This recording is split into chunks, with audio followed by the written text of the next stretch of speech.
KPBS On Demand is supported by UC San Diego's Art Power, presenting Academy of St. Martin in the Fields Chamber Ensemble on October 9th at UC San Diego's Conrad Previs Concert Hall, performing works by Hugh Watkins, Francais, and Schubert. Tickets at artpower.ucsd.edu.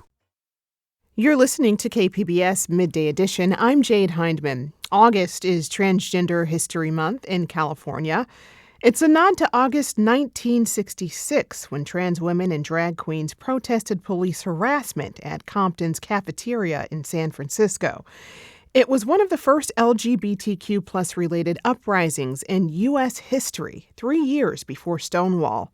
The Lambda Archives has done a lot of work over the years to preserve queer and trans history in San Diego. In fact, they're running a project right now that focuses on trans and BIPOC life in the region and Baja California. Here to talk more about the project and shine a light on this rich history is Gabrielle Garcia. They are the head archivist at Lambda. And Gabrielle, welcome to Midday Edition. Hi, thank you so much. Well, it's nice to have you here. Lambda is a community archive. Talk more about what that means and the role that plays in your work. Yeah, for sure. So Lambda was actually originally founded in 1987 by our founder, Jess Jessup, who was a local community activist at the time. And really, it was volunteer founded. So there was no real institutional support in the founding of the archive. It was really just a small group of LGBT folks in the community that wanted to come together and really recognize the rich cultural history of different materials that our community collected. Our organization was really born out of the early HIV and AIDS epidemic. So really a lot of local LGBT San Diegans were passing away, and their stuff was actually just getting thrown away. So Jess and a couple other local folks really recognized that it was important to preserve our cultural history in this way. And traditionally, a lot of institutional archives, whether that's at universities or local governments, state governments, et cetera, often would not prioritize minority communities and would often distort their histories and experiences. So having a community archive allows really these kind of more marginalized communities or just communities that aren't kind of in the mainstream to really dictate their own history and their own experiences and prioritize material and stories that are important to them. And so that's kind of what we aim for here at Lambda. So we pretty much just receive donations of materials from local community members. And we really just collect anyone who feels that they're related to LGBT life and identity, really just within San Diego County, Imperial County, and northern Baja California.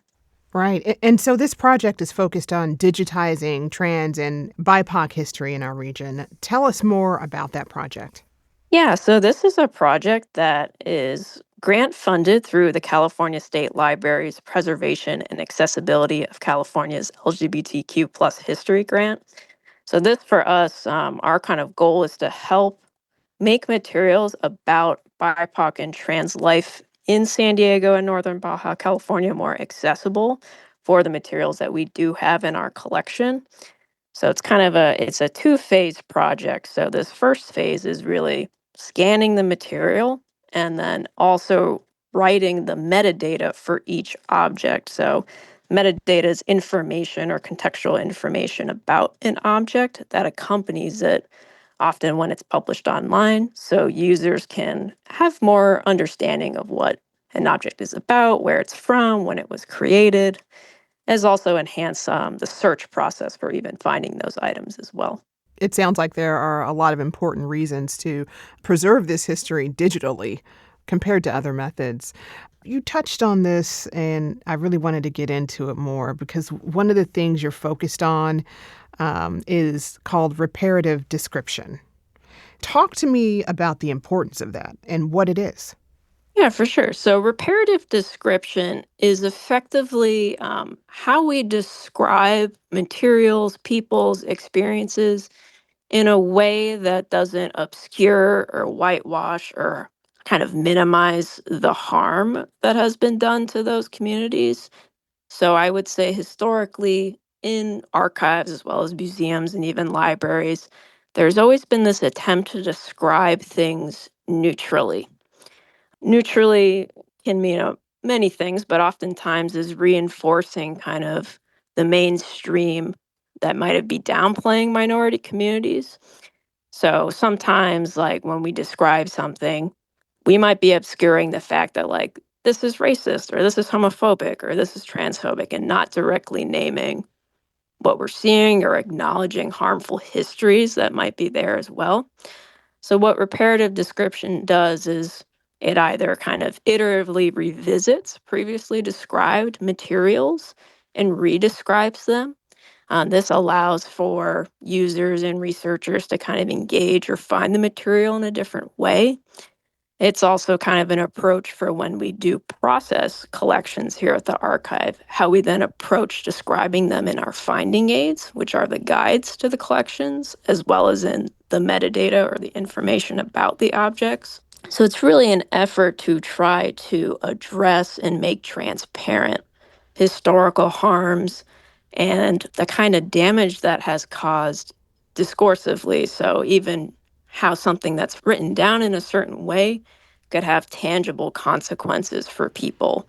Talk a bit about that, about the consequences of not having reparative description from history books to the stories that we see on the news. For sure. So I often think about, maybe this is a broader example, but in regards to slavery and enslaved people, oftentimes in archival collections, enslaved people might be described in a way that kind of minimizes the experience or kind of overemphasizes this level of like ownership between the donor of the material or the inheritor of those materials, rather than really kind of focusing on the enslaved person as a subject, right?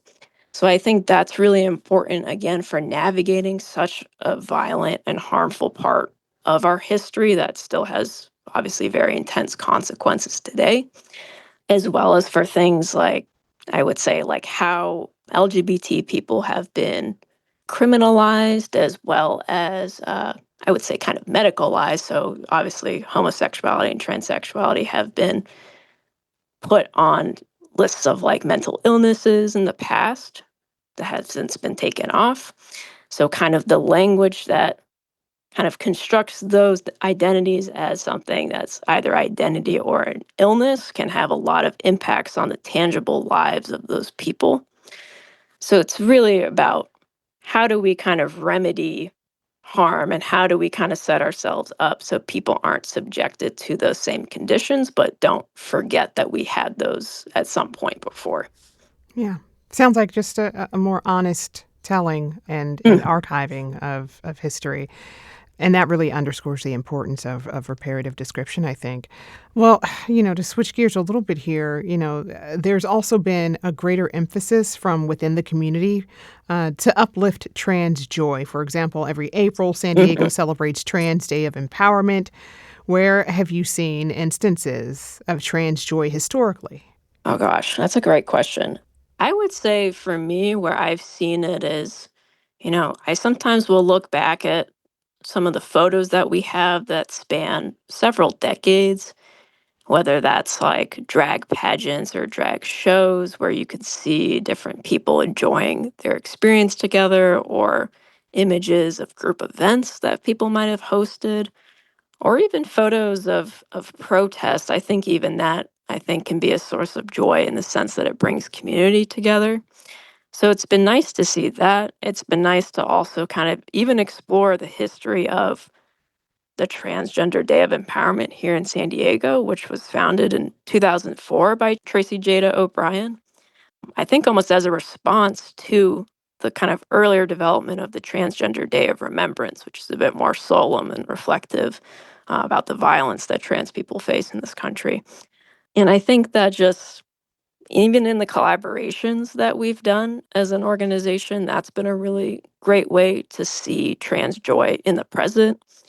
We've had kind of partnerships with some local trans groups, and it's been fun to kind of be able to explore trans history through some of our local newspapers that we've collected here at the archive, and also kind of speaking frankly about how tough it can be to kind of search for trans material because our language has evolved so much over time.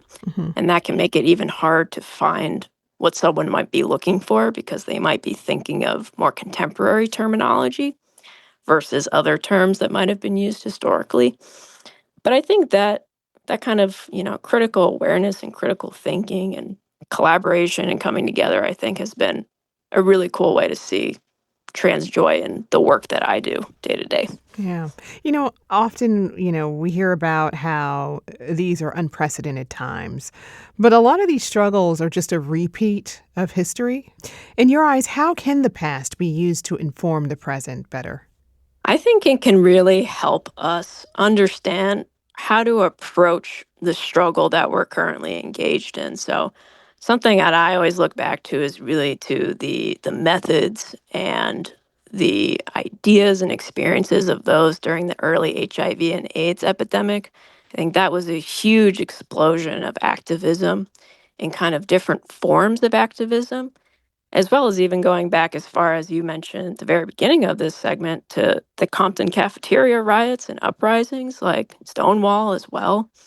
I think there's a lot of opportunities to think creatively about how to push back and to strive for what our community needs because, for instance, like transness and cross-dressing has been illegal before. That's like not something that is new. So these types of kind of clamp downs on our current moment are very sad to see the kind of regression, but it's something that we have dealt with historically.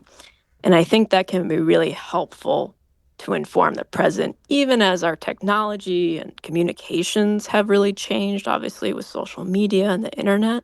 But I think it can also be nice to remind us that, like, we can physically come together as people and groups and collaborate and think strategically about how to make movements both at our local level as well as the state and national level. Most things that people have encountered now, someone has thought through before. And it's good to not reinvent the wheel when you don't have to. Hmm. Yeah, yeah. I mean, the past can give a lot of insight on how to move in the future for sure. I've been speaking with Gabrielle Garcia, head archivist at Lambda Archives. Gabrielle, thank you so much for your time. Thank you so much.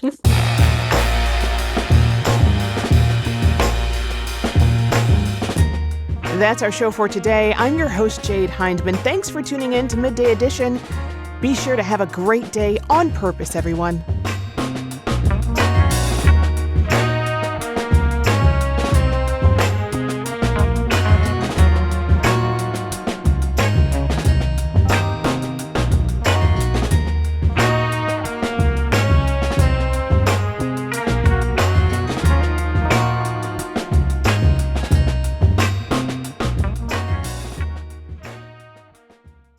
Hello, this is Dr. Michael Lalich, Medical Director and Chief of Staff for Kaiser Permanente San Diego.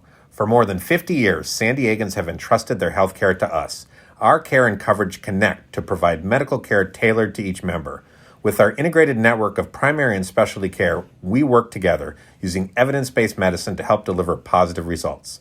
We believe in a healthy and engaged life with good beginnings and dignified endings. We believe that life, liberty, and the pursuit of happiness requires total health, including equal access to high-quality, affordable health care.